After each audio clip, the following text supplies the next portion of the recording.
Hey everyone, I am going to show you how to make snickerdoodles. We're going to be making these this week, so I wanted to show you how to do that. So I'm going to show you, first of all, kind of what I've got going on for ingredients, and then I'll try to have the phone record it. What you're going to see are my kind of dead flowers, which are going to hold my camera, my KitchenAid mixer. I've got flour, sugar, egg, I've got butter right here that is softened. I've got cinnamon, cream of tartar, salt, baking powder, and clear vanilla. And so I'm going to be showing you how to make these today using the recipe we're going to use in school. So let's get started. Okay, the recipe we're going to use is this one right here. And it is going to be using what's called the creaming method. So we're going to start by taking our butter, and you can use salted or unsalted. Most recipes call for unsalted, but I almost always have salted in my house. So I'm going to go ahead and put that in. It's nice and soft, so it's going to get nice and creamy. So you can see my butter. And then I'm going to go ahead and put my sugar in. And it calls for a cup of sugar. This is my sugar container. Now sugar, when we measure it, to watch carefully, you can scoop it and shake it off, or you can level it off, okay? Sugar is dense enough that it's going to settle in the same way regardless of whether you scoop it or whether you were to spoon it in. So you can just go ahead and scoop sugar. And I'm also going to, I'll come back to the sugar. All right, so then we're going to be creaming that in my mixer. My mixer's a little bit different than yours. Mine has got a little bit different setup. So I'm going to go ahead and put the paddle on. This is the paddle we're going to use. And push that on and turn it. For me, I have to lift up my mixer. And then I'm going to turn it on kind of low. And we're going to cream. Hopefully you can kind of see that we're creaming the butter and sugar together. So that's where we are. We're going to cream that until it gets nice and fluffy. So this will take a couple minutes. So we'll get that all creamed up. Okay, so now you can see that the butter and the sugar are completely mixed, and we're going to add the egg. So one thing about eggs is you want to make sure you crack them ahead of time into a custard cup. So let's see if I can do it with one hand, because you want to make sure you don't get shells in there like I think I just got in there. That wasn't real smart. But if you get shells in there, let me show you what to do. The trick my mama showed me. You take a shell, and it's sharp enough that you're going to be able to cut through the egg white and get the shell. So hopefully we'll be able to get that here. Okay, all done. Normally I'm a little better at cracking eggs with one hand, but didn't do so well here. So now what I'm going to do is go ahead and dump that egg into the other mixture and go ahead and kind of put it on low and let that mix for just a little bit. Okay, that is mixed in. You can kind of see it's a little bit more yellow. Now I'm going to put in the vanilla with my teaspoon. Now you can see my vanilla. It's full to the top. I'm not the best at this whole videography. I think I better stay a teacher. Go ahead and put that in there, and we'll mix it up again. All right, my batter is looking good. One thing it's important to do is use your rubber scraper and scrape down the edges, because you want to make sure that all of the ingredients are mixed in. And sometimes they get stuck on the bottom of the bowl. Sorry, this is the greatest video on earth here. So now I'm going to go ahead and work on my flour mixture. Okay, I'm going to try this way here. So I'm going to measure my flour. And when you're measuring flour, when we did our weighing on Friday, some of you were doing this. That is not the way to do it. You will end up with way too much flour because it packs it in there. So you want to stir your flour. I have this kind of a scoopy thing that I have. and you pour it in until it's overflowing. And then you're going to take your spatula and you are going to level it off like that. Now I'm not packing it in, I'm not adding more than I should. I'm just gently putting it in there. And I'm going to go ahead and put it in my sifter, which you can see right here. And I need 1.5 cups of flour. This is my old granny sifter that I have. And I have it sitting on a plate because flour is going to come through there. Grab 1/2 cup. And, oh my goodness. Welcome to Life with Miss Allen at home. If my husband was here, he'd be yelling at me. Not yelling, he'd be teasing me, laughing at me. All right, there's my 1/2 cup. So I'm going to go ahead and put that in there. And that's all the flour we're going to need. But we need some leavening ingredients and we need salt. And if you remember what the job of salt is to make your food just taste a little bit better. It enhances the flavor. It's not meant to flavor it. It's just meant to enhance the flavor. And we are going to put 1/4 teaspoon of salt, 1/4 teaspoon of baking soda, and 1/4 teaspoon of cream of tartar. So I keep my salt in this kind of container. Salt you can just kind of shake off. Go ahead and add it in there.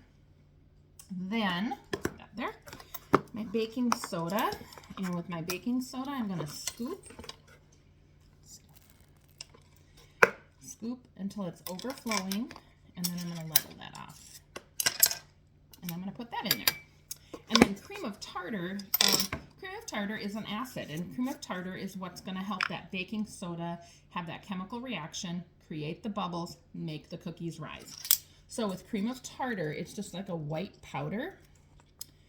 Again, I'm going to scoop it up, level it off, and put it in there. So now, I have all my dry ingredients. My sugar's already in there, and now I have these dry ingredients here. So what I'm going to do is I'm going to take my bowl, I'm going to lift up my sifter, and I'm going to just sift the ingredients in there. I usually tap the side a little bit.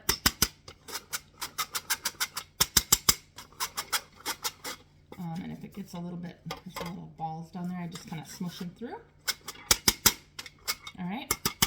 So that's my sifter. And remember, when you're cleaning this, you're just going to take your wash rag. You're just going to kind of wipe it out. Okay, commercial break while my husband called. So you can see I have all the flour in there, and I dumped what was on the plate in there as well. So now I'm going to go ahead and reattach it to my mixer and put my paddle back on. For mine, I have to take the paddle off in order to get the pan out.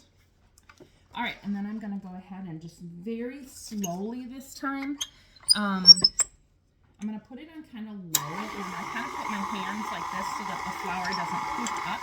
Be careful not to get your hands in the mixer. I set them on the edge of the bowl like this until it's mostly mixed in.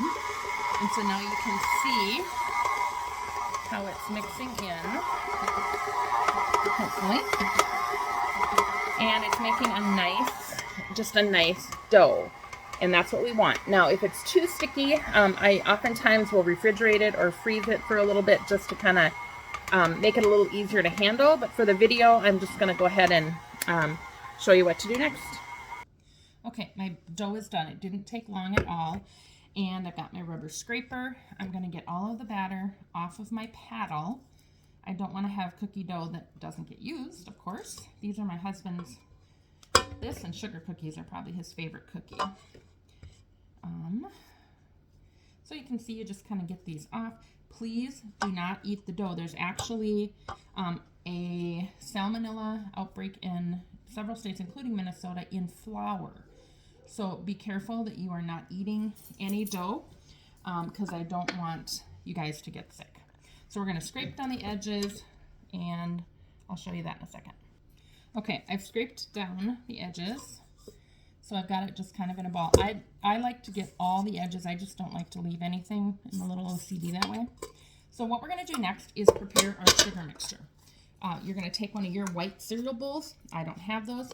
And we're going to measure sugar and cinnamon. So I am going to measure 2 tablespoons of sugar. You can just shake it off. 2 tablespoons of sugar. And then 2 teaspoons of cinnamon. Now, this is probably a little wet, so I'm going to go, it's going to probably stick, but I'll make it work. So I get cinnamon in a big container from Costco or Sam's. So we're going to put in 2 tablespoons of, or 2 teaspoons, don't get that mixed up, of leveled off cinnamon. Get it? Again. And don't try the cinnamon challenge, just do what you're supposed to do. All right. There is my cinnamon. So then we're just going to take, I'm just going to grab a spoon and I'm just going to stir it together. And I'm just making cinnamon sugar. That's all I'm doing is making cinnamon sugar. Like that. So the next thing is we're going to prep our pan and get those cookies put together. Okay, it's time. So you're going to be using a cookie sheet. It might look like this. It might have it be like a jelly roll pan that has edges, or it might just be flat. Whichever one you grab out of the cupboard is fine. You're going to get a piece of parchment paper. It'll either be white or brown. And you're just going to put that on the cookie sheet. If you're not using parchment paper, you can actually just put these straight on the pan. You don't have to grease the pan when you make these cookies. And I'm going to take my dough and I'm going to grab a spoon. This is a soup spoon. And I'm going to grab enough to make kind of a nice sized ball. So we used to call them, or basically like a one of those big gumballs that you maybe used to get in the machine, in those machines. So I'm going to take it and very gently, see how I'm just kind of rolling around. I'm not smushing it. I'm just gently rolling it around, kind of like Play-Doh. Okay, until it gets to be kind of a ball shape. You're going to stick it in here and you can just kind of shake it around. Take it out and set it on the pan. Let's see. Set it on the pan. And that's all you need to do for each one. You don't need to do anything more special than that. You just do this. And so all of you should do it. Everybody in your group should be rolling so it goes faster. The faster you get done, the quicker you get to eat your cookies, and the more tasty your cookies, or the more time you have to clean up. So I am going to go ahead and finish these, and then I'm going to put them in my oven at 400 degrees. So when I get these rolled up, I'll come back on and show you what we're doing next. All right, I've got my cookies all ready to go, and I am going to carefully open up my oven. I've got it preheated to 400 degrees, and I'm going to put it in, and when I put it in, I'm going to keep my finger on the parchment paper. Now, obviously, I don't have an oven mitt on, so I'm going to be very careful. I'm just going to put it in, and they're going to bake, and let's see how long. I think they're going to bake for about 8 to 10 minutes. See, what does it say? 8 to 10 minutes. So we'll watch for those to be done in, I'll probably set 9 minutes. Oh, and one thing I wanted to show you too is you wanted the cookie balls to be uniform in size. You don't want to have some that are really tiny, big, because obviously the big ones will be doughy and the other ones will be burned if you don't have kind of a uniform size. So that's what you have to be careful of.